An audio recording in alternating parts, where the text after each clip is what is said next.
ನಮಸ್ಕಾರ. GK ಐತಾಳ್ ಚಾನಲ್ಗೆ ಸ್ವಾಗತ. ಇವತ್ತು ನಿಮಗೆ ಬೂದು ಕುಂಬಳಕಾಯಿ ತಿರುಳಿನ ತಂಬಳಿಯನ್ನು ಮಾಡುವ ವಿಧಾನವನ್ನು ತೋರಿಸ್ಕೊಡ್ತೇನೆ. ಮೊದಲಿಗೆ ಅದಕ್ಕೆ ಬೇಕಾಗುವ ಪದಾರ್ಥಗಳೆಂದರೆ 1/4 ಕಪ್ಪು ಬೂದು ಕುಂಬಳಕಾಯಿ ತಿರುಳು, 1 ಖಾರಕ್ಕೆ ಹಸಿಮೆಣಸು, ಮತ್ತು 1/4 ಕಪ್ ತೆಂಗಿನ ತುರಿ, ಮತ್ತು ಇಂಗು,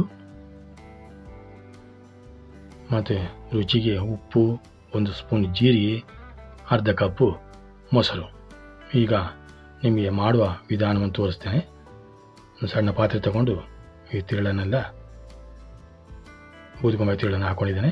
ಇದಕ್ಕೆ 1 ಲೋಟದಷ್ಟು ನೀರನ್ನು ಹಾಕಿ ನಾನು ಒಲೆ ಮೇಲೆ ಈಗ ಬೇಯಿಸ್ಲಿಕ್ಕೆ ಇಡ್ತೇನೆ. ಈಗ ನೋಡಿ 15 ನಿಮಿಷ ನಂತರ ಚೆನ್ನಾಗಿ ಬೆಂದಿದೆ. ಇದನ್ನು ನಾನು ಸಣ್ಣ ಜಾರ್ನಲ್ಲಿ ಹಾಕ್ಕೊಳ್ತಾ ಇದ್ದೇನೆ.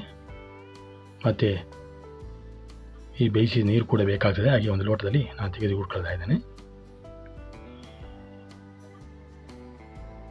ಈಗ ಅದಕ್ಕೆ ತೆಂಗಿನ ತುರಿ ಮತ್ತು 1 ಹಸಿಮೆಣಸಿನ ಖಾರಕ್ಕೆ 1/4 ಸ್ಪೂನ್ ಜೀರಿಗೆ ಕೂಡ ಹಾಕ್ಕೊಂಡಿದ್ದೇನೆ. ತುಂಬ ಟೇಸ್ಟಿಯಾಗಿ ಬರ್ತದೆ ಇದು. ಅನ್ನ ಕಲಿಸ್ಕೊಂಡು ತಿನ್ನಲಿಕ್ಕೆ ಭಾರಿ ಒಳ್ಳೆಯದು ಬಿಸಿಲು ಕಾಲಕ್ಕೆ. ನೋಡಿ, ಇದಕ್ಕೆ ಉಪ್ಪು ಕೂಡ ರುಚಿಗೆ ಹಾಕ್ಕೊಂಡಿದ್ದೇನೆ. ಈಗ ಆಗಾಗಲೇ ರೆಡಿ ಮಾಡಿ ಇಟ್ಕೊಂಡ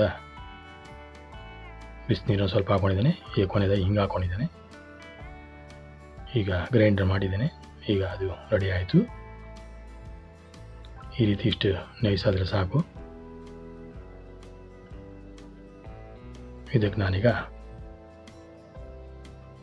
ಅರ್ಧ ಕಪ್ಪು ಮೊಸರನ್ನು ಕೂಡ ಹಾಕ್ಕೊಳ್ತಿದ್ದಾನೆ. ಕೊನೆಯದಾಗಿ ಸಾಸಿವೆ, ಉದ್ದಿನಬೇಳೆ, ಜೀರಿಗೆ, ಕರಿಬೇವು ಮತ್ತು ಮೆಣಸನ್ನು ಹಾಕಿದ ಒಗ್ಗರಣೆಯನ್ನು ಕೂಡ ಹಾಕ್ಕೊಂಡಿದ್ದೇನೆ. ಈಗ ತಂಬಳಿ ರೆಡಿ ಆಯಿತು. ನೋಡಿ, ಲೈಕ್ ಮಾಡಿ, ಶೇರ್ ಮಾಡಿ, ಕಮೆಂಟಲ್ಲಿ ತಿಳಿಸಿ. ನಮ್ಮ ಚಾನಲ್ನ ಸಬ್ಸ್ಕ್ರೈಬ್ ಮಾಡಿ.